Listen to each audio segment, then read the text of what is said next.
Rollins and Lynch were taking time off. I think the plan originally might have been Baszler wins. And what you were saying, Gene, Baszler injures Lynch off TV for a while.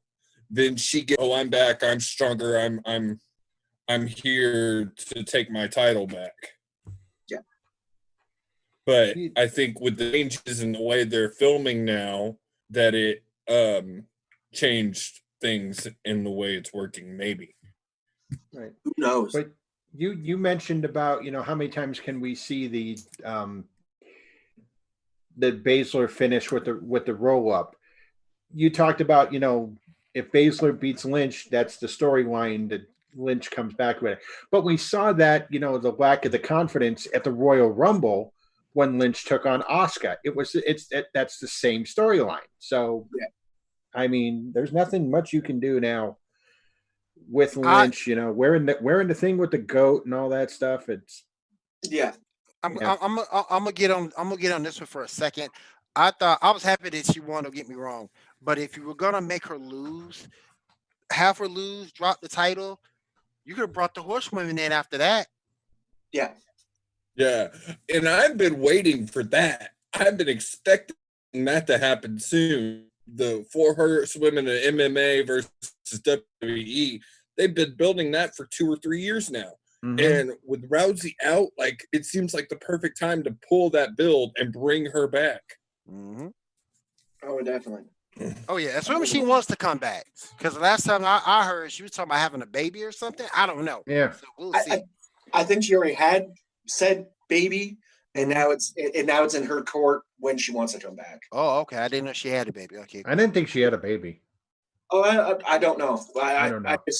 But there was that picture that Vince McMahon was furious about that with Cain Velasquez and Ronda Rousey at WWE headquarters.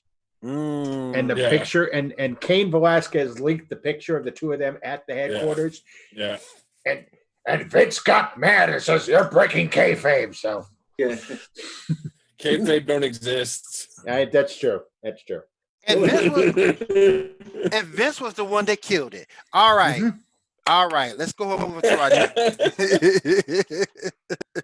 He was the one that killed it, man. Thank you, William E. Cornette. Where's the tennis racket? All right, let's move on to our next match. This is going to be a little bit of a weird match. It's a singles match for the WWE Intercontinental Championship. Sami Zayn, who is your champion, with Cesaro and Shinsuke Nakamura, defeats Daniel Bryan with Drew Gulak. Here's my thing, and maybe I'm not reading something right. Shouldn't you have put Zayn for this back years ago? Why is he all of a sudden in that picture right now? Josh, I'm gonna go to you first. This one, they've actually written many articles about WWE Creative doesn't know what to do with Zayn as a wrestler. So they're writing him into any story they can. I love Sami Zayn. I knew nothing about him until he came to WWE, and now I've looked up El Jericho. I've watched several of his Steen matches. Those are some of the greatest freaking matches. Mm-hmm. Those two battle like bitter enemies, best friends that just have battles like bitter fucking enemies. Yep. And it's amazing. And any of our listeners, if you've only seen their WWE feuds, you've got to go watch some of their ROH feuds because they're amazing. They blow those out of the water. El Generico versus Steen is the one I'm thinking of right now. Yes. Gene. Yes. That match blows all 4, I think, rivalry matches that they've had in WWE out of the water.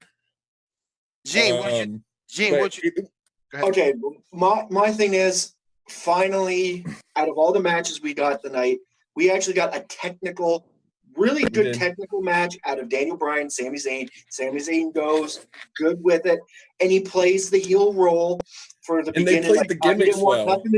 He didn't want nothing to do in the rain. He's like, get him back. Old school wrestling, old school heel tactics 101. And it was really good. I even like to the point where, Daniel Bryan gets him in the corner and he basically talks shit and starts slapping the fuck out of him. That was great. That was like, oh my God, they worked that really well.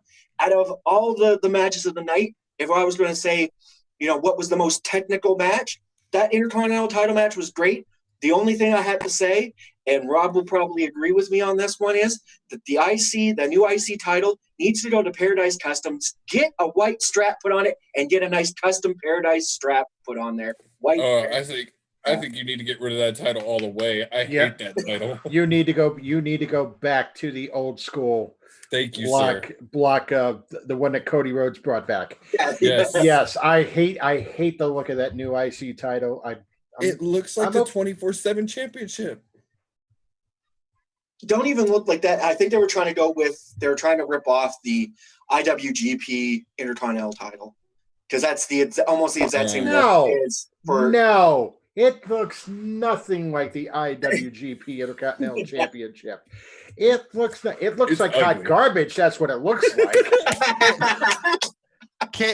Can a brother get the yellow belt back? Oh, I don't care. I don't care if it's white, black, yellow. All straps matter. But bring back the old design. The classic Intercontinental. Bring back the classic Intercontinental title. That old Macho Man Randy Savage held. Yeah, that one. Yeah. I'm just going to jump off topic just real quick. We're going to end up having to have a whole episode on titles. But yes. Yeah. I'm going to jump off topic real quick to talk about how one of the things I enjoy about AEW is they've gone back to more of the classic style of championship where WWE is stuck on this blocky, like new era title that I just can't get into. I just don't like it.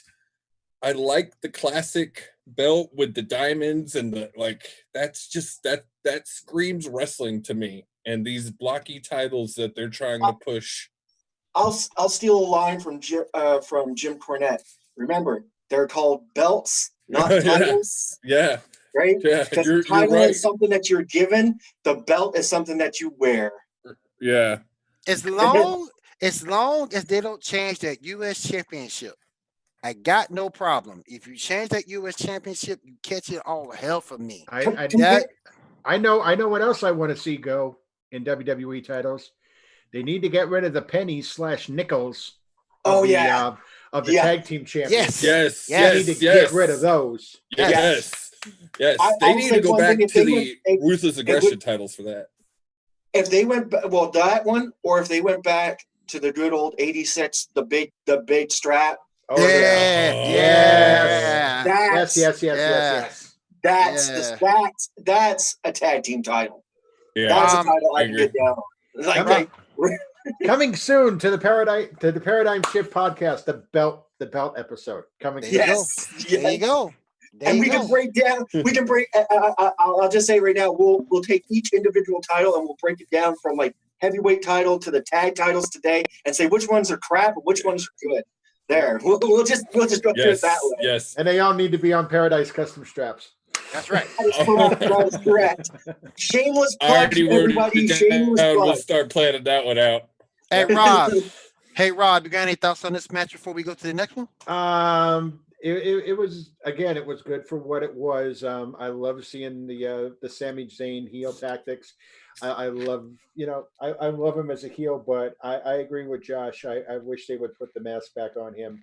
I would love to see El Generico. Get back find the Mexican orphanage that he's running down there and get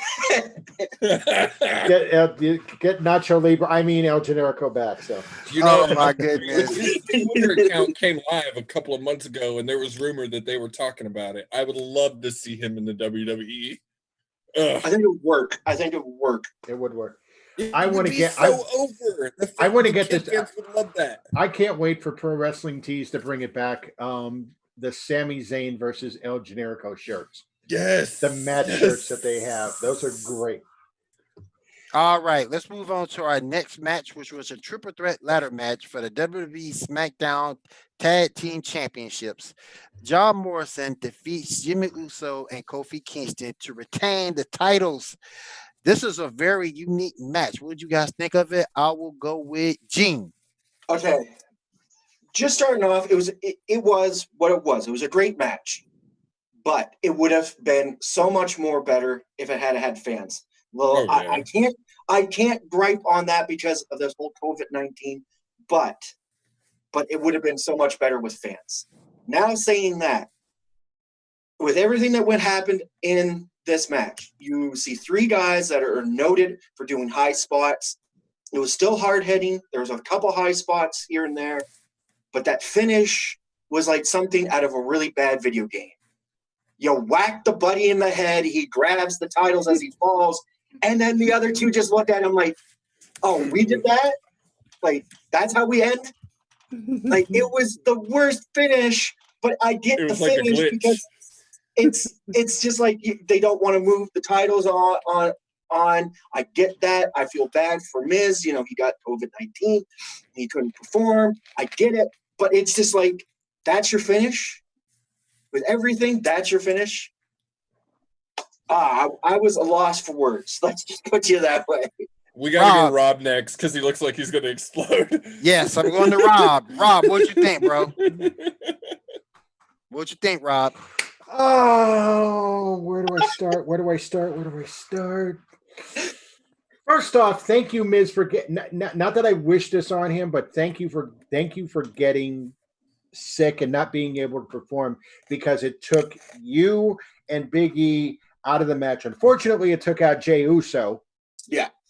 Who is a talent, but it took Miz and Big E, who were just not going to be good in a ladder match. You had the perfect three people into that ladder match. Secondly, the finish was perfect. I'm sorry, I thought the finish was perfect. If you have the heels and you want the heel to go over, that's the way it happens.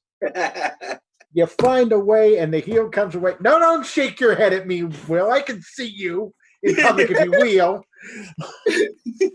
That was the perfect finish. It reminds me of Looney Tunes with Wile E. Coyote and Roadrunner. Go ahead, Josh. I don't have a whole lot to say. I agree with Rob 100%. Like, I thought it was a great match. Had tons of high spots. It was very exciting. We were all talking during it.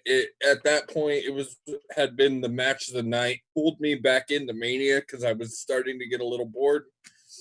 So I really enjoyed that match. But I agree. As much as I hated the ending, it was the best way for it to end for the heel. Like, it's just such a heel way for it to end. He falls up the ladder with the two titles in hand. I mean, come on. And then, as much as you want to dog it, the look at the end between the two just staring at each other. I'm sorry, that was just great. That was money, because when you get Kofi Kingston and Jay looking at each other with this dumbfounded look, like, what? That's how we're ending it? It's just like, that's what I'm saying. It reminded me of Y.E. Coyote and Roadrunner. It's something that you'll see from them. Well, and it was just like, they were the first ones to know that they had just cost themselves the match. All the other fans were like, is that how it's really going to end? But them two, they knew. They were like, oh, man, we just effed up. Yep. Yeah. Oh, my goodness, man. But it was a great match. Yo, great match. You couldn't ask for the best three guys in that division to be in that match. All right, let's move on to our next match for the 24/7 championship. No DQ, false count anywhere. Mojo Rawley defeats R-Truth. Rob, I'm going to you first. You call that a match? No, I'm not even dignifying that with the commentary. I just sent him okay.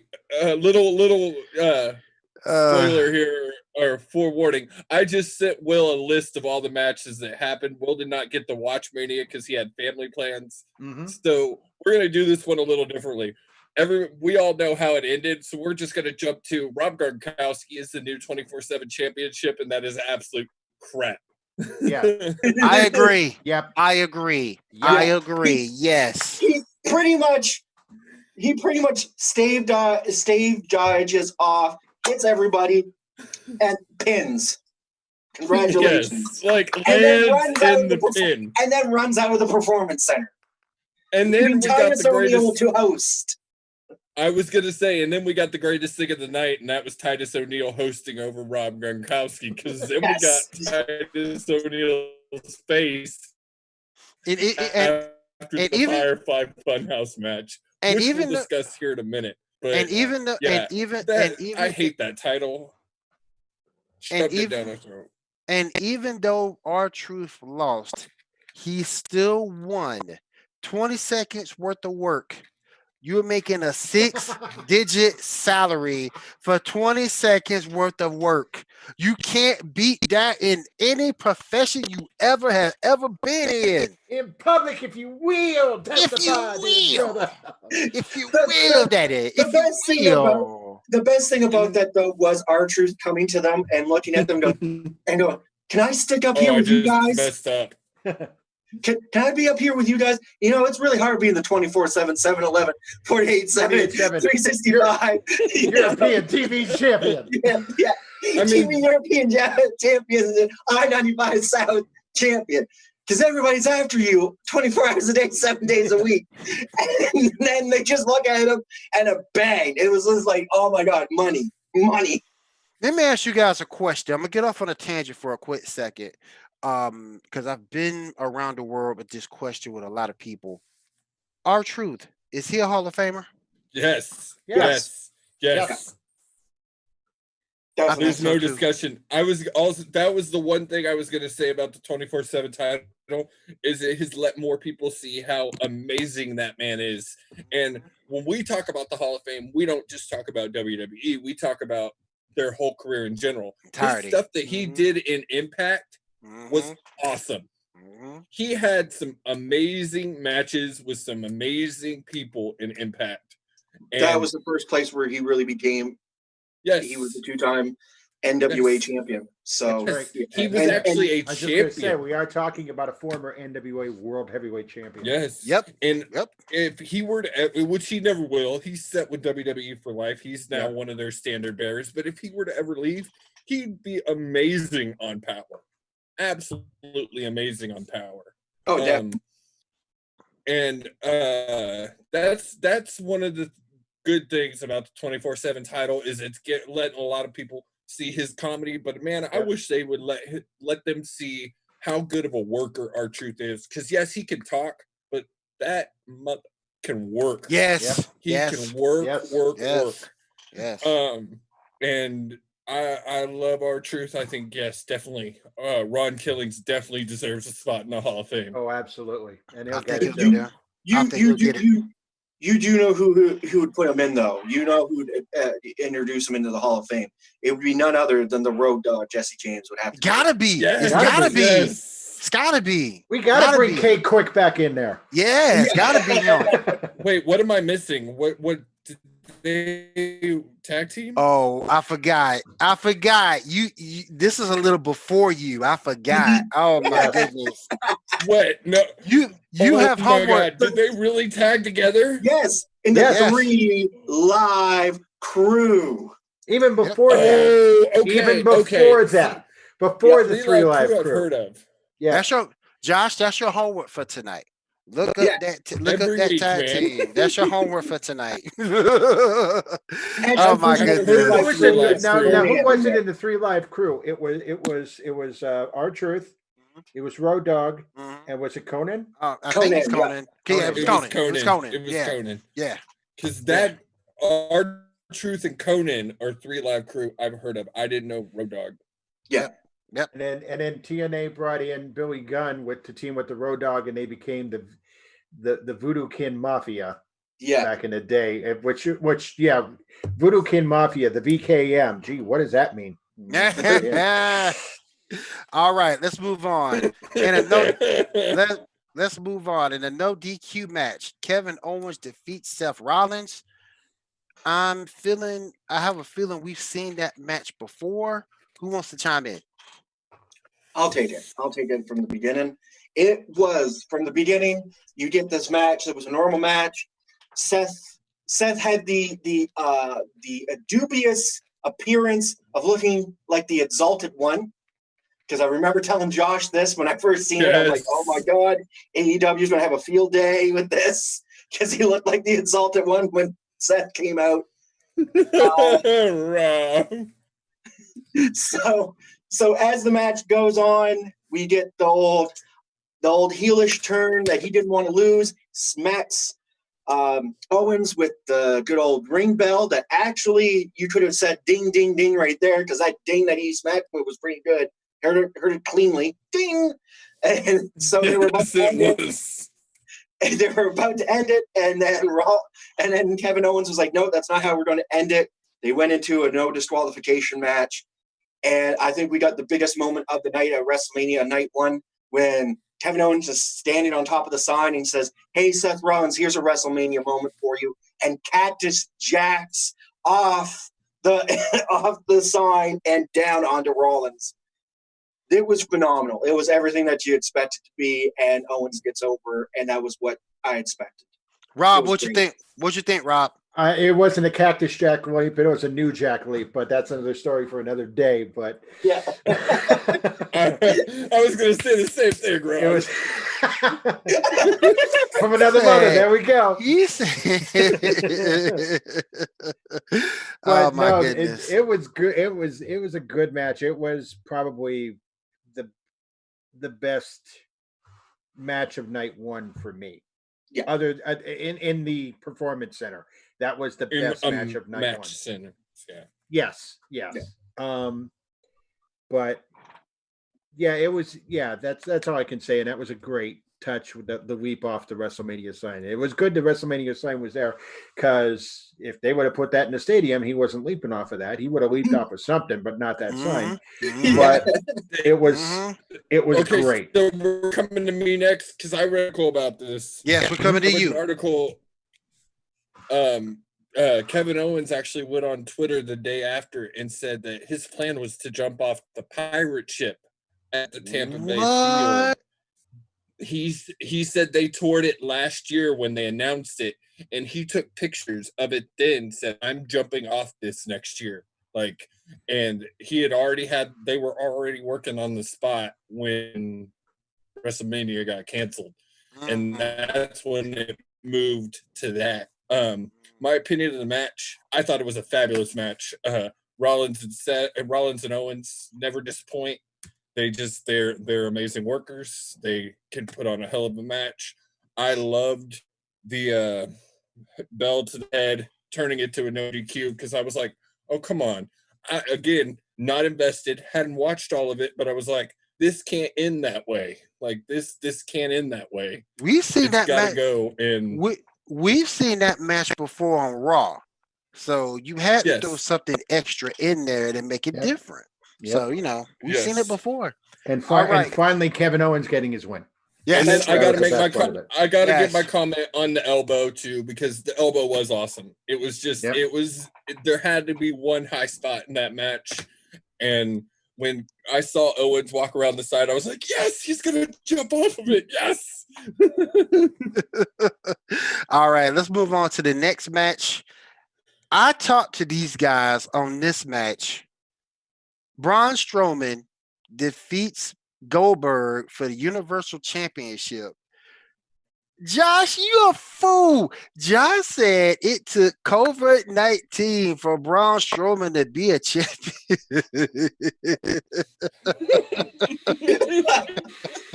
Hey.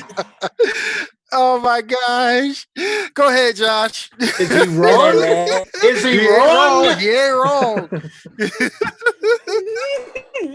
Okay, quick. So, again, I'm not wrong.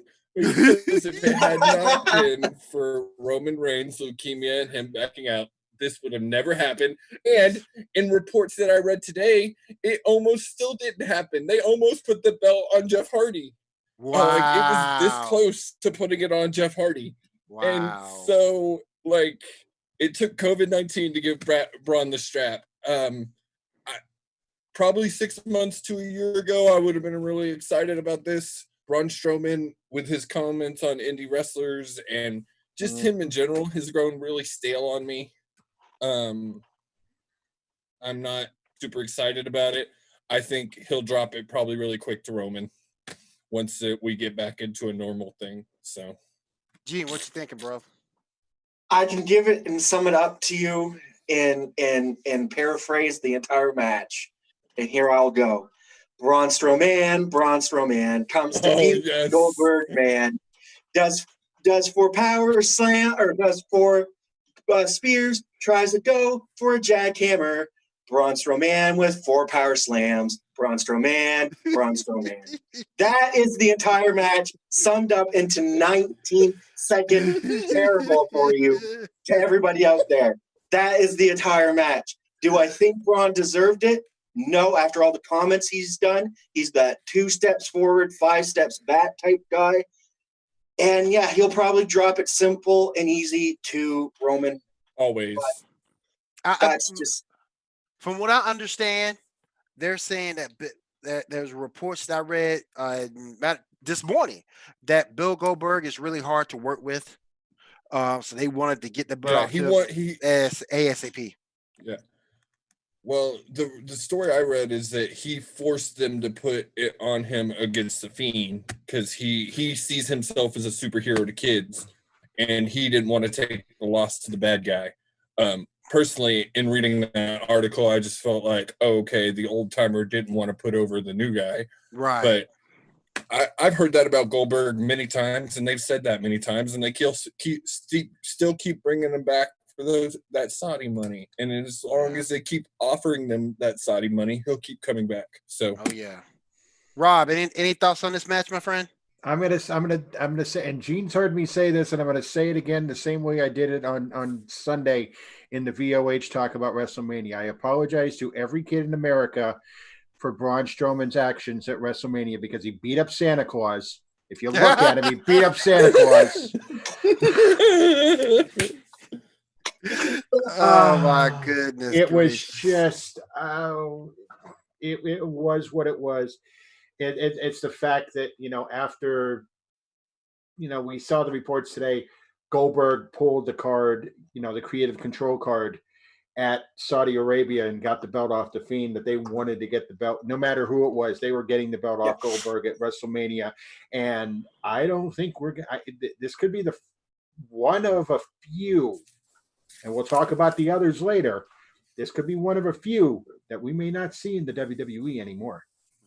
Yeah. All right, let's move on over to our next match to end up day 1. Match that I actually saw today, as a matter of fact.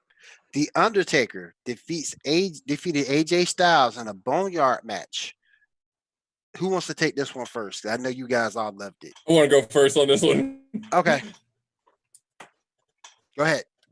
Go ahead, Josh. Go ahead, Josh. Because I think I was probably the minded of the group to see the American Badass. You were. Can y'all hear me? Now you hear you. Go ahead. All right. Go ahead. We got you. So, I think I was probably most excited to see this version of the American Badass. I was disappointed that I didn't get Roland or You're Gonna Pay, but it was still an amazing Taker to see. And as far as giving Taker a time to shine, they picked the absolute best way to do it. It was just an amazing cinematic experience. I was locked to my screen for that entire 20 minutes. I could not turn away watching the Druids. OC getting involved was at the right times. The talking between AJ and Taker was just perfect. I'm hoping we get to see 2 or 3 more matches of this Taker before he's done forever, because I know it's going to happen this year. Rob, what you think, bro? That was just an absolute, we knew that with this WrestleMania there were going to be some elements like that they, we heard reports that they were shooting in multiple locations, and I thought once I heard that, I'm like, that would be perfect for the Undertaker AJ Styles match. And it was just absolutely perfect the way it was featured. And I'm going to disagree with Josh for 1 second here. I don't think that was an American Badass Undertaker. I think that was Mark Calloway Undertaker. Yes. Which they've always said is the American Badass. Right, but that was just a perfect match for him just to have, and the way it was filmed and all that stuff. It was a perfect way to close the night for me, and just maybe even a perfect way to send him off. Mean Gene, what you thinking about? Let me tell you, from start to finish, from the whole 20 minutes of that match, it was everything and that little bit more that we can expect. Just how it was filmed, it gave you that style as if you were in a cutscene in 2K, WWE 2K. Just the feel and how the ambiance was, but you got everything a little bit more. You got how I know from some of the back stuff, like, even though that Triple H and Michael P.S. Hayes were the directors of it, they let AJ and Mark Calloway just go and let them do whatever they wanted.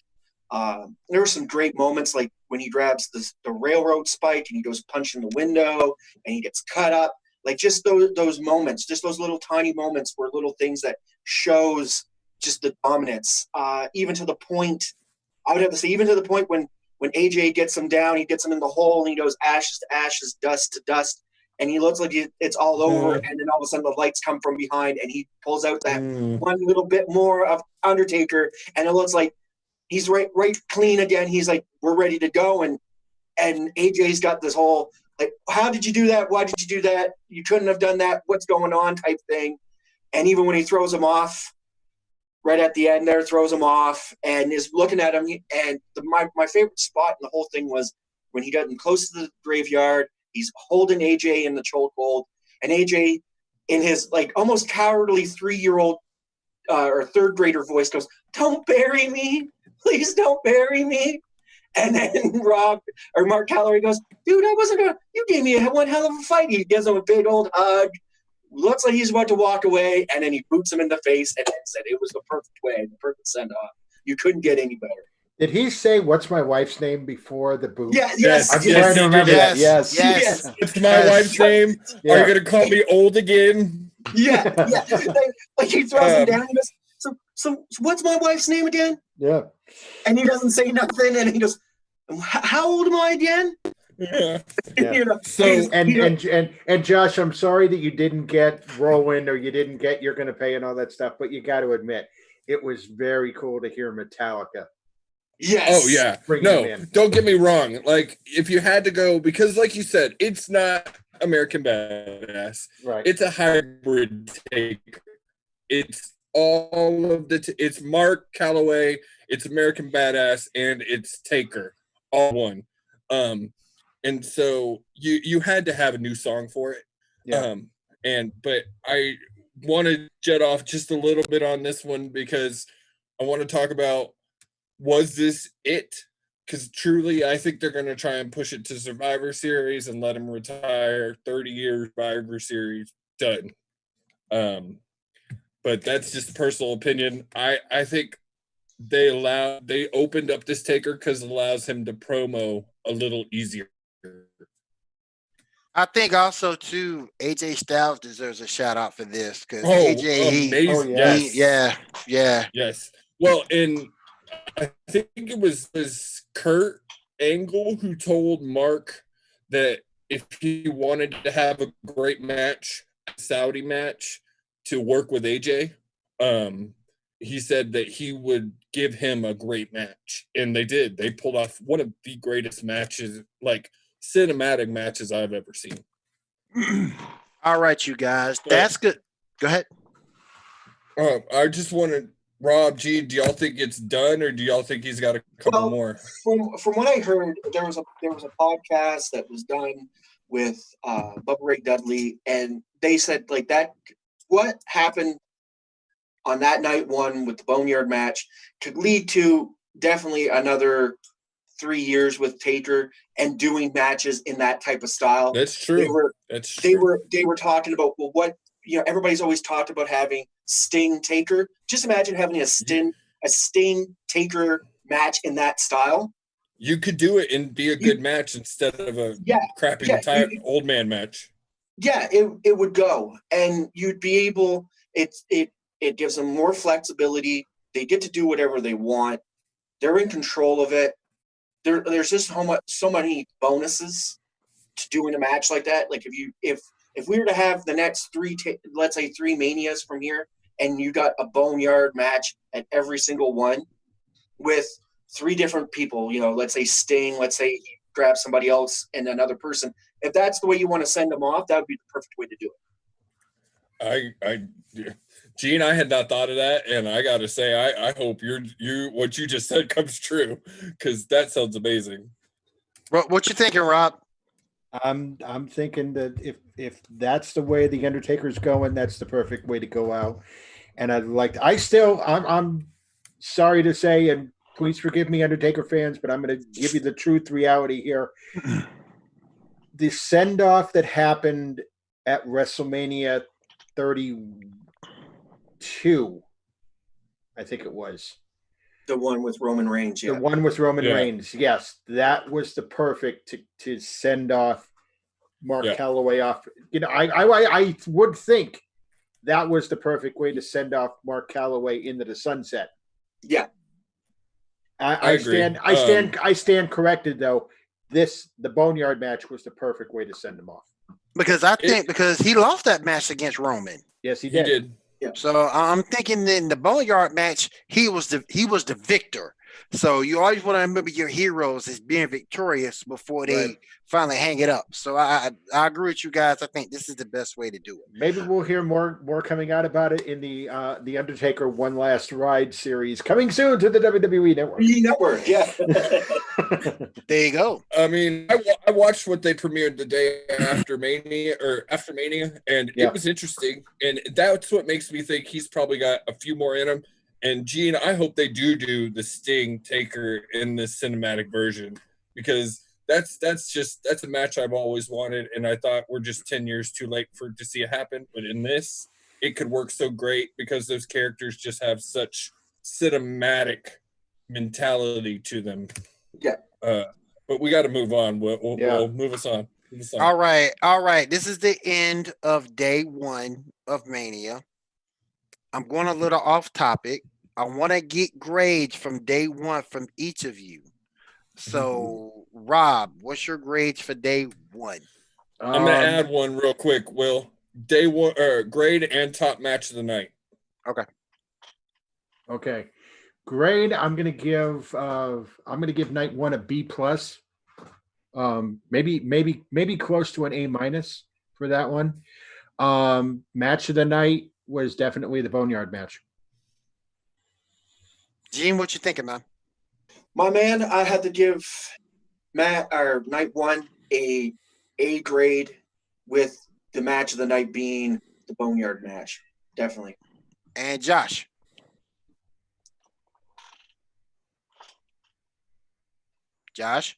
So I wanted to go with I'm actually going to go with an A, because I was impressed. I was surprised at how much I was invested for not really caring at all as I came into it from just not watching things. And the match has pulled me in. So I give it an A. And just to be different, I'm going to go with the ladder match, because the Boneyard match was definitely the match of the night. I'm just being different. Had to be unique. Yes, all right. Exactly. You ate the paste in school too, didn't you? Oh my goodness. All right, you guys. We are going into day 2 of Mania. And to kick things off on day 2, we have 2 of my favorites. Liv Morgan defeated Natalia. Any thoughts? I think it was what it needed to be to kick off the second night, and at the same time, it was a good way to showcase two good workers. Where Natalia, she's at that point where you can tell she's in a more of a trainer, getting the newer blood over type role, and Liv is on that beginning of hype and redeveloping her character. So you don't want to sort of bury her with somebody old. You want her to get over, and that would be a perfect way of doing it. Rob, any thoughts? Yeah, it was perfect. Like Gene said, Natalia getting the younger talent over, what she's really doing.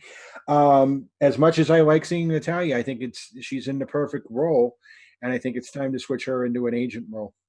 Yeah, Josh. Agree with my boys. It was a great kickoff match. My only negative is, and I saw this a lot on Facebook too, even Killer Cross called it out. I felt like she kind of stole Scarlett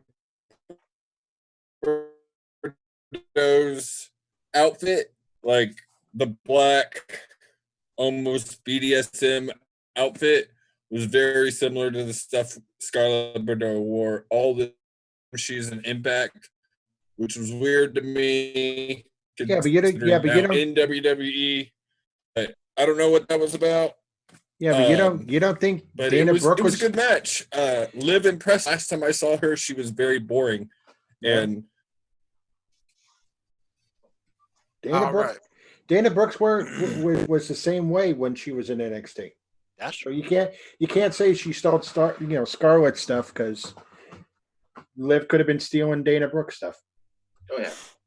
All right, let's move on to our next match on day 2 of Mania. Charlotte Flair defeats Rhea Ripley for the NXT Women's Championship. Rob, what you thinking? First off, I love the meme that I saw on Facebook the day after, saying that people had to turn the volume down on this match because they thought they were watching something totally different than WrestleMania with all the sound coming out of the arena. But I don't agree with the result at all. Charlotte didn't need this. Charlotte didn't need the win. Ripley did, and it just didn't happen. But now knowing the news that came out, after WrestleMania, now we know why they did what they did. Right. But if circumstances would have been different, Ripley goes over in that match. Oh yeah, I totally agree. Like, Rhea needed this more than Charlotte. I get it with the whole COVID-19, and work visas and stuff. We get that. But no, at the end of the day, it's always supposed to be you get your younger talent over your established talent. And this would have been, if it had been in a stadium, would have been a really great match. The crowd would have popped for it. And I think they would have went with Rhea getting over Charlotte. It would have been that big crowd hype field moment that we were all expecting. It should have been. But in the end of the day, they put on a killer match, and it was really well done. And yet again, Charlotte shows her dominance on the reason why she's a Flair. Woo! And gets over. But no, I totally agree with Rob that she didn't really need it. Josh, what you got, Josh? Again, I agree with what they all said. It was a good match. I love Rhea Ripley. I was hoping she'd go over, but I've heard the news now with the work visas, so I understand why. I hope that she gets this all cleared soon and come back, and they have an absolute great match for her to take it off Charlotte. My 2 cents. My 2 cents. I also think another thing that could have been in the play too, even if the work visa didn't come up, And I mentioned this to someone before. I'm really thinking that they wanted that strap on Charlotte because NXT was really losing to AEW, and I really think that's why they want to put that bet on Charlotte to at least try to get some of those fans back. Now I don't know if Charlotte is the right person for that. I don't think she is. I don't think it works, but I understand the reasoning behind that. I get the understanding, but you got to look at when it's something like that. If you look back in the ruthless aggression era or even the attitude era, when you were trying to get people over, you looked to your locker room. And when you look at the women's locker room in NXT, you have people like Io Shirai, you have Bianca Belair, you have the mainstay, you have the locker room that will get that title over more so than just going, oh, we're just going to grab this woman over here that's already established in Charlotte Flair and we're going to bring her to NXT. It doesn't do anything for them. If anything, that sets them back. So I get it with the whole work visa thing, the reason why behind it, but no, they have a strong locker room in NXT. They didn't need to do that.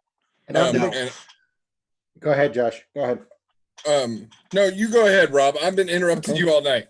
All right, and now we're going to see, based on what was on NXT tonight, we're going to see Charlotte versus Io Shirai, she won the number one contenders ladder match tonight. So that's what and that's going to be very, very interesting. To be a great match. Yeah. Yep. But I tend to agree again with both of y'all. It just wasn't necessary to have Charlotte be on there. And I think there's better people. I think putting the men's title on Balor gives you more viewers than putting the women's title on Charlotte, personally. Right. I just think there's better ways to do it. I do understand they're losing. They haven't won the ratings battle at all this year. I think in total they've only won it twice. So I get it. But right now is not really the time to even fighting for ratings because they're both dropping. Tape shows just don't pull people. And another thing that kind of bothers me too about all this, you have Charlotte there. She's like king of the hill. And your NXT are supposed to be your up and comers. So you mean to tell me you expect somebody out that group to defeat her? Maybe Bianca Belair would make sense. Maybe what happened tonight would come to fruition. But for the most part, she's king of the hill.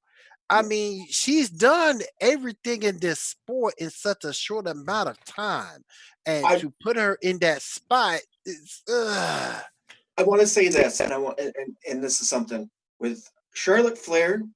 The comparisons between her and her father go like this. Charlotte Flair is a better worker in the ring than her father. Yes. But her father's got it all over her every day when it comes to promos. Yes. So I think if they're trying to, I guess deep down somewhere, they're trying to push Charlotte to be as great as her father by getting her as many title wins, to get her up to 16 as quick as they possibly can, so they can call her the most dominant woman, you know what I mean, in the industry. But at the same time, that makes Charlotte lackluster because now you're just booking her king of the hill all the time. Right. And every time you see her in a match, you're just going to go, oh, yeah, she's going to win. You know what I mean? Right. Yeah. It's not even worth it. It's not when I see Charlotte a lot of the times, yeah, she's got some losses, but it's few and far between of her losing. And it's like she's not, and because of the way she's booked, she's not must watch. No. You know what I'm saying? She's not must watch at all. Nope. So, and I think the thing that kind of killed Charlotte for me, her win over Asuka, so that kind of killed it for me because Asuka came in and she was undefeated. And we all know she was a badass in Japan as well. And for her to lose to Charlotte like that, and then not only did she lose to Charlotte, but further down the line, she loses to Carmella, who is complete. Let me stop. who is not a very good wrestler. I was gonna say something different, but not a very good wrestler. Behave.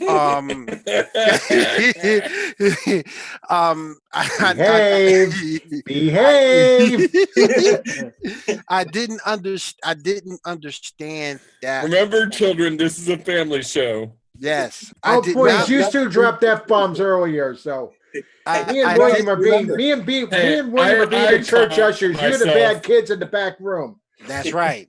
That's right. Remember, Mela is money. Mela is money. But I never, and then to make it so bad, you end up doing nothing with Mela. So I didn't understand that point. If you're gonna lose to Charlotte, okay, she's a Flair, but to Mela right after, it's that thing that Dusty used to say about being white hot, and Asuka at that time was white hot, and then you destroy her heat by basically downgrading her booking, just Barry booking. It was like, oh yeah, we're going to give you to Charlotte and you're going to lose, and then the next person comes, you're going to lose, and we're going to make it look like 100 pounds of dog turd, pretty much. And Yep.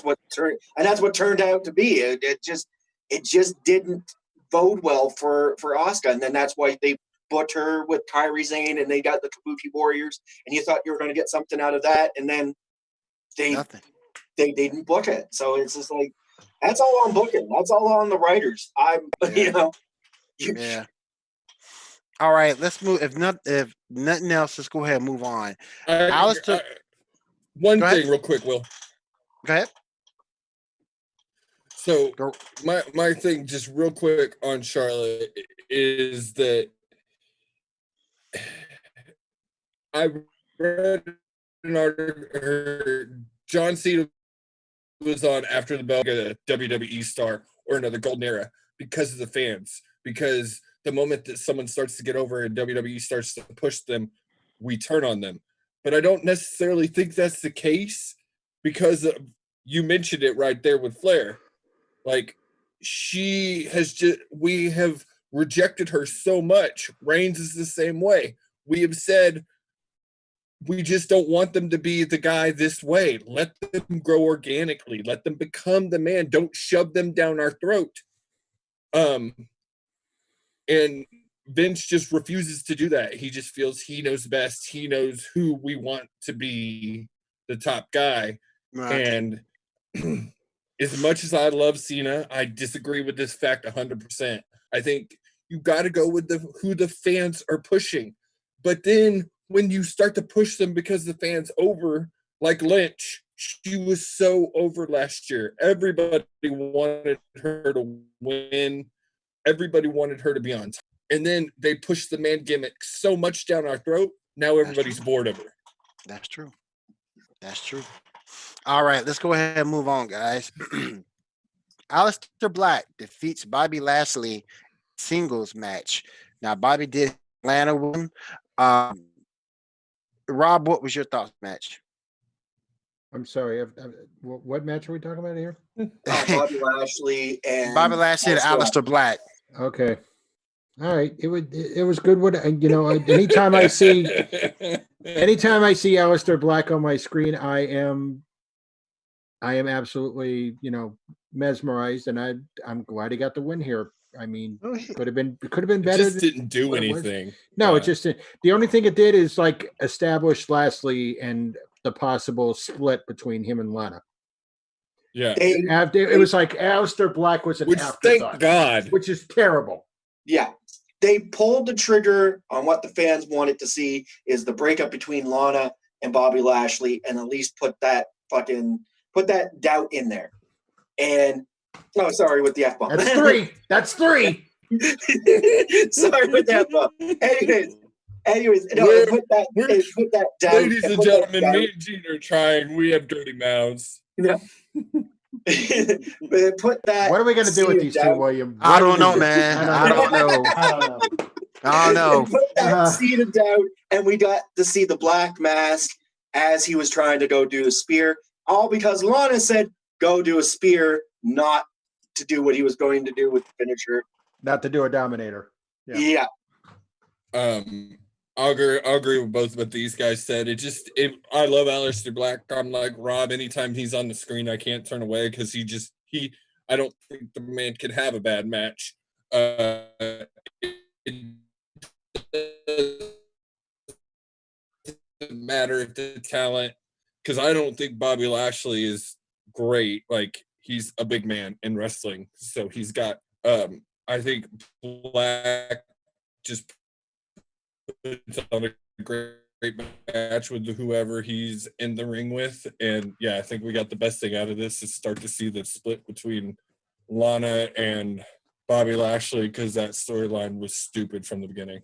Yes, What are you doing? so. What are you doing with my husband? I don't care. Not at all. All right. Not all at right. all. And it's been said that they stole that from the Attitude Era. Yeah. All right, guys. Next match on the docket, another singles match. Otis defeats Dolph Ziggler. Oh, this was Otis got the girl.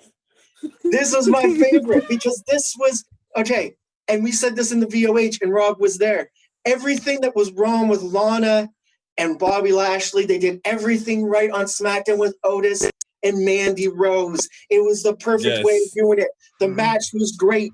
And it comes right down to the end where, Sonya Deville had already got one over. They got the nut shot in. And then Mandy comes down and returns the same thing. And who wins with using the caterpillar? But none other than Otis. And he gets the girl. The perfect thing. I want to steal this. I know probably Kevin Rodriguez is going to be watching this, but with a tear in my eye, because I'm one of those guys that my belly ain't that. My belly's pretty big. My honey's pretty big.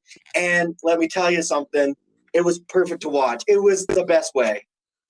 It was the best moment. For us big guys, when we get a nice girl, we were wondering how the heck we got that girl. This was that moment. So A+ on that. Wow.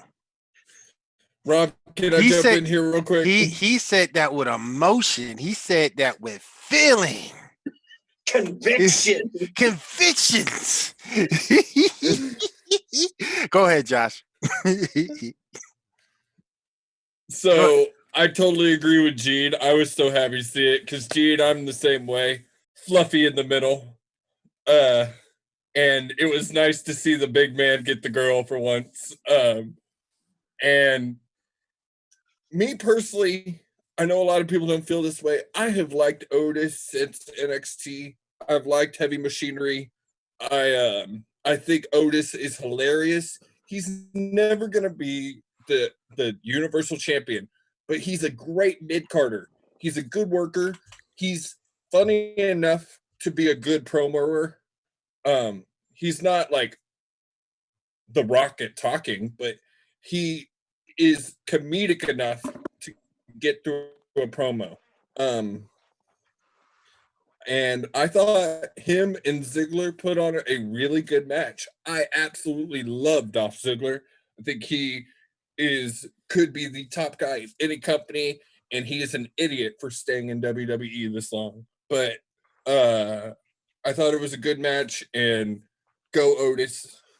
Rob, Dave, what's your feelings on this? Dave, you guys pretty much said it. I got to agree with you. That's pretty much how it is. The good story. The guy Otis gets the girl. That's great. It's no Macho Man Elizabeth reunion at WrestleMania 7, but it was good for what it was. Moving on.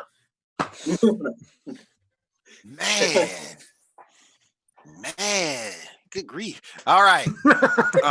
We got 18 matches to go through. Let's go. Oh my goodness. All right, guys. I think we're like 3/4 of the way through. Yeah. 12 it's 12:15. Let's kind of speed this up a little bit. Yeah. Last man standing match. Edge defeats Randy Orton. Who wants to chime in first? Let's roll. All I want to say about this match is it was a great match that went way, way too long. Gene next. I had to give it up to my boy. I'm wearing the t-shirt right here. Edge did it. Proved once again why he's good. And I think it's great to see him that he's back and he's going to be able to get guys over.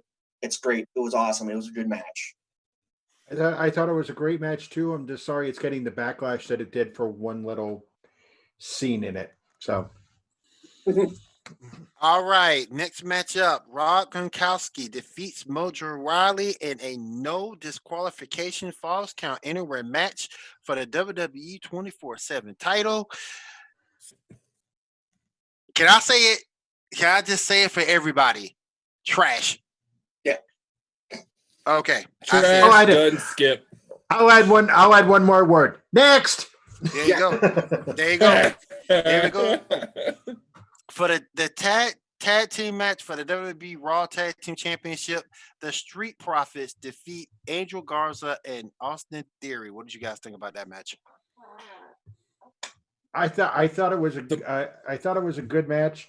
I'm interested in this pairing with Garza and Austin Theory. I got to do my research on Theory because from what I hear, everybody says go to YouTube and find him, and you'll see some amazing matches.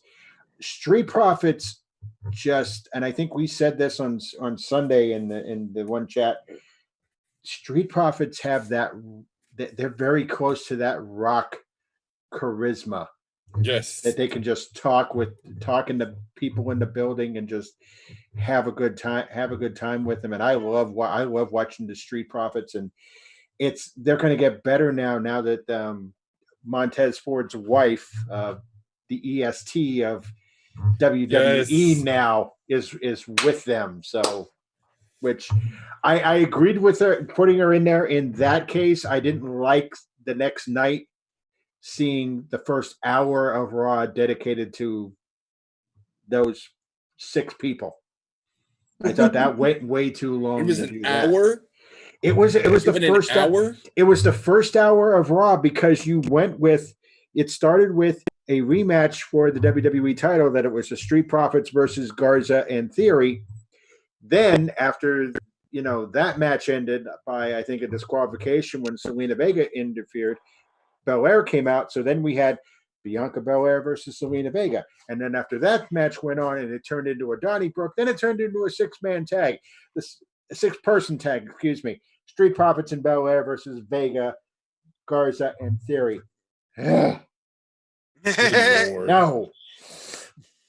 But it was all good. Right. I love watching the Street Profits. So. The best part of that match for me was Bianca Belair. Yep. Yeah. I'm glad. I'm down with you guys, but again, I love the smoke and having Bianca there, it just adds to it. So yeah, I'm excited to see what's next for the Street Profits. I think they're on their way up. Like I hear a lot of people talk that they can't stand them on TV, and I'm like, how can you not stand them? They're so charismatic. Like they just bring you in. They want the smoke. They're selling Dixie cups that you could go down to your local dollar store and buy, and you will buy the WWE shop Dixie cup with the Street Profits logo on it just because they can sell it to you. First of all, it's not a Dixie cup. It's a reusable plastic cup. Get it right, number one. And number two, it's not in stock. Out of stock. He knows. Yeah, because we all probably tried to buy it once. All right. Next matchup, fatal 5-way elimination match for the WWE SmackDown Women's Championship. Bayley defeats Lacey Evans, Naomi, Sasha Banks, and Tamina. Let's go over that match. I thought this was a great match. Some people stood out to me in this match. Some different did it. Tamina did not, but I wasn't very surprised by that. But Lacey Evans stood out so much in this match. She looked great in this match. She showed that she can work in this match. I love the start of the Bayley-Sasha feud, which I heard they're about to redo and slow build it for a while. Mm-hmm. So I'm excited about that. But yeah, the Lacey Evans going number 2 with Bayley was the way to do it. I'm very happy this was an elimination match rather than just a yes. Fatal 5-way that first pin wins. Yeah. So because it really gave everybody a chance to shine with it and all that. And Bailey, the right person won that match, and we did see that. Unfortunately, we're going to see the build again for Bailey versus Sasha, but let's hopefully they do it better this time. If they slow build it and do it the right way, it'll be a great storyline. Yep. If they don't rush it. Myself personally to this, I liked the match. I liked the ending, and I like that they're building to a finish of Bailey Sasha. But I felt like Evans, she's working now good. She needed that one move, that one thing to get her over. But I think down the road, I hope they do put the strap on Lacey Evans, because this match showed that she can work. She can go. Well, and I think the thing for Evans is she needs the full face turn, because her character is going to work better as a face. Her gimmick is going to work better as a face. The war hero, mom, all that stuff's going to work better as a face. And I think they've already started to pull that change. I think they're going to solidify it. And I think once that happens, it'd be the perfect time to put the belt on her. Mm-hmm. All right, let's move on to our next match. Firefly Funhouse match. The Fiend Bray Wyatt defeated John Cena. What's thoughts on that? Oh my God. This was everything I wanted and more, and then some. Like, this match just, I was hoping they'd kind of go through Cena's career, but they even did a little bit better. They went through, like, I did some research on this afterwards. They went through Cena's failures, having a bad debut, the not hitting Bray Wyatt with the chair, the just not being in the NWO, failing at weightlifting, just all those things. And after you go back with that knowledge and rewatch it, it's even better. Yep. Like it, and I told y'all this before we started. It's the first match I've ever seen with promos in the middle. Man. Let me tell you, this was everything that I could expect out of a match and more. It was just the perfect way of doing it, to going through Cena's failures, but doing it in a way so that it was so organic. Like, it was like almost Bray was in control of John Cena. John Cena was not ever in control of himself through this entire match. Right. You knew right as soon as he walked through that door, and the rambling rabbit says to him, you shouldn't go in there, but he went this way, but don't go in there. And as soon as he went in there, it was like, well, we know Bray Wyatt's won because he's now in control. Yeah. It was perfect. And you saw that right in the beginning when you saw the sign that said, "Abandon all hope, the ye who exit here." Yeah. Yeah. So you knew that, but it was the first match I ever saw with Easter eggs in it. There were a couple of Easter eggs in there too. So many Easter eggs with everything, and not saying so much that John Cena should have joined the NWO. No, John Cena should have turned heel. That's what that whole NWO thing represented. Yes. That he should have turned heel. But I mean, the little Easter eggs of, I think when he was in the ruthless aggression phase and Bray was talking to him, and he does a little, "You can look, but you can't touch." There's an Easter egg of the Nikki Bella time. When he did Nikki Bella. Yeah. And the fact that he was wearing the, when he became the Doctor of Thugonomics, he's wearing the Yankees jersey. Because remember when CM Punk told him about himself, that he became a dynasty, that he became the New York Yankees. But I'm gonna sum it up. It was perfect, and it was perfect the way he beat Cena. And have we seen the last of John Cena now? I think this leads to a heel turn. This is the best way of doing it. That's what you come out with out of this. Is John Cena finally? If he takes the time to do it, if he doesn't be like Dwayne Johnson and leave for Hollywood. But I'm going to sum up everything that I loved about this match by using the final words of the match. And I'm going to use John Cena's own words. This WrestleMania match accomplished what should have happened 6 years ago, ending the existence of the most overhyped, overvalued, overprivileged WWE superstar in existence. Yeah. And I just have to say this because I agree with Gene, and I've been Cena brought me into wrestling. I started watching in 0203, so I've grown as a fan with Cena. Cena has always been one of my top guys, but I've always wanted to see a heel turn because I think he could pull it off like Hogan, and I think even as a part-time, you could still pull it off in a way. I would love to see him devote 6 months and do it really right. But if he's going to end it, and you look at everyone The Fiend has beaten, they've reverted to their past self. And I've even seen it written, that's why he couldn't beat Goldberg. Is because Goldberg's never been anybody else. Goldberg's always been true to himself. All right, and the last couple of matches we'll go over as a whole. First off, single match for the WWE Championship. Drew McIntyre defeats Brock Lesnar. Then, in another singles match for the WWE Championship, Drew McIntyre defeats The Big Show. What did you guys think? So the second match was actually the match on Raw. I know it was just filmed. It was just filmed same night. Yep. We don't have to dive too much into it.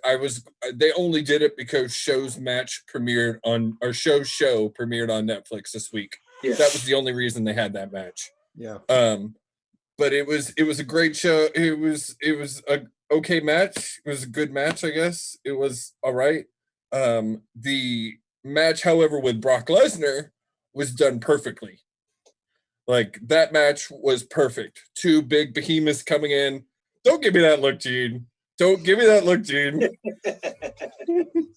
If he don't, I'm gonna.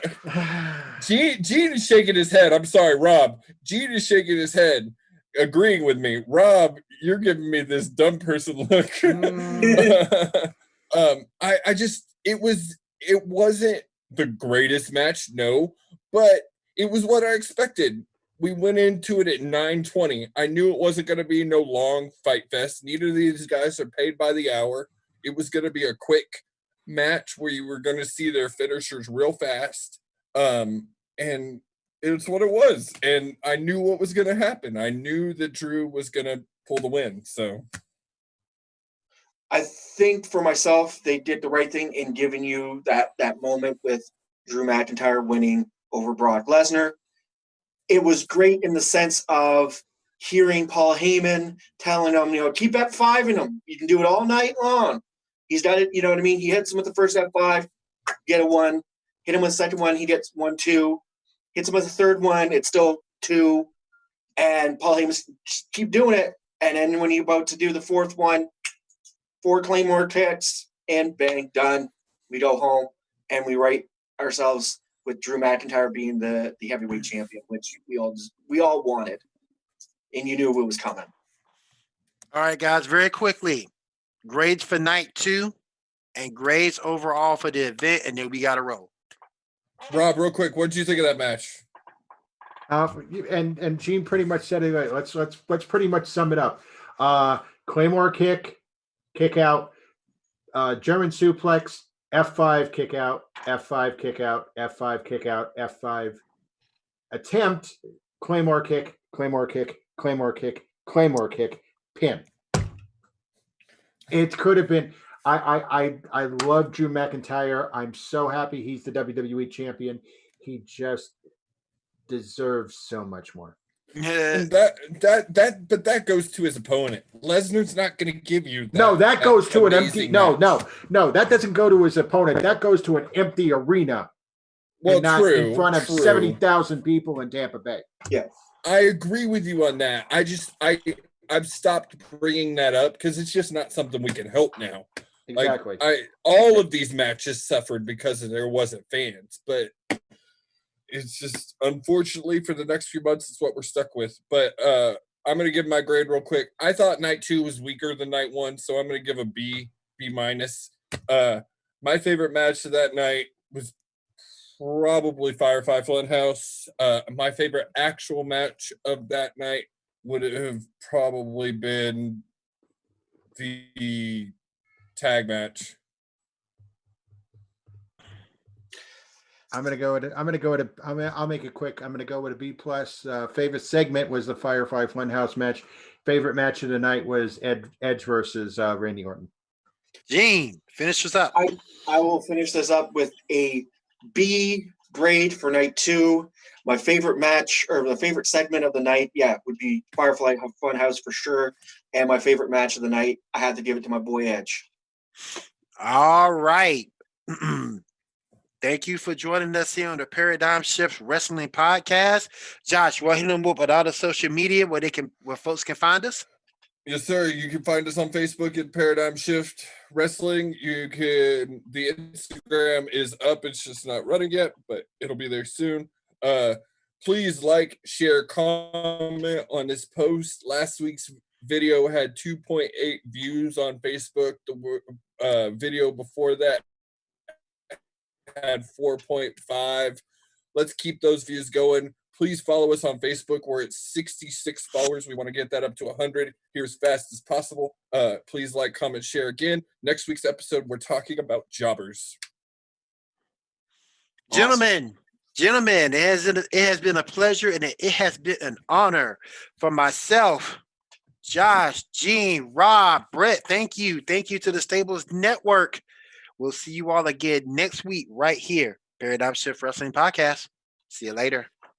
Shifting the paradigm of wrestling podcasts. Peace. Peace.